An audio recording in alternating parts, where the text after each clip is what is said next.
I know I can't believe we talked to our guys the other day just how fast the season comes each year. I feel like it's going faster and faster. So at least the weather outside's been really good. So it feels like baseball season around here. Looking forward to getting started in Winston-Salem this weekend. Some pretty good teams to start off the season, Wake Forest and a few others that they mentioned. I mean, how big is it to start with kind of those types of opponents? Yeah, I mean, that's been one of the things that we've tried to do since I got here is we want to play the best.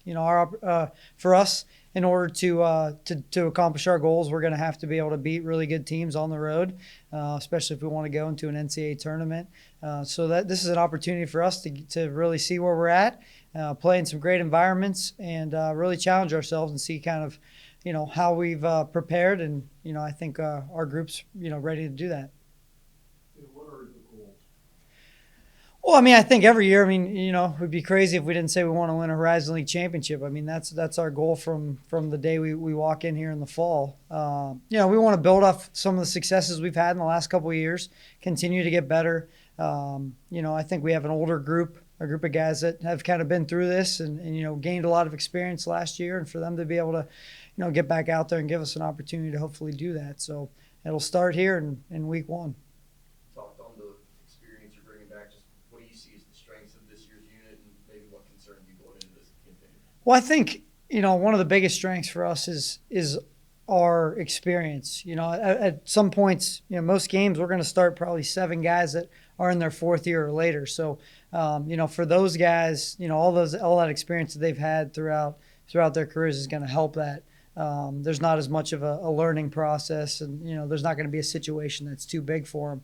So I think, especially from an offensive perspective, we have a lot of older guys that are going to be able to guide us. And then on the mound, being anchored by a 5th-year senior helps. He's been really a 5-year starter for us in our rotation. I think there's some young guys there that are going to take that next jump, and Brandon Mikos and Lane Rhodes. So I think that'd be the only question mark is kind of filling those roles in the pitching staff and see who's going to kind of, fit into there. We got a lot of talented guys, but it's going to be a matter of, kind of fitting those pieces together.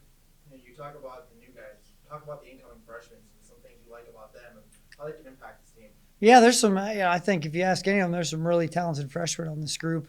Matt Thompson's going to be a guy that's going to get a lot of playing time. Middle infielder. He's very mature for being a freshman. If you were around us, you just kind of see the way he goes through the process each and every day. I think Clay Wiesen has really done some great things for us from an offensive perspective and provide some spark there.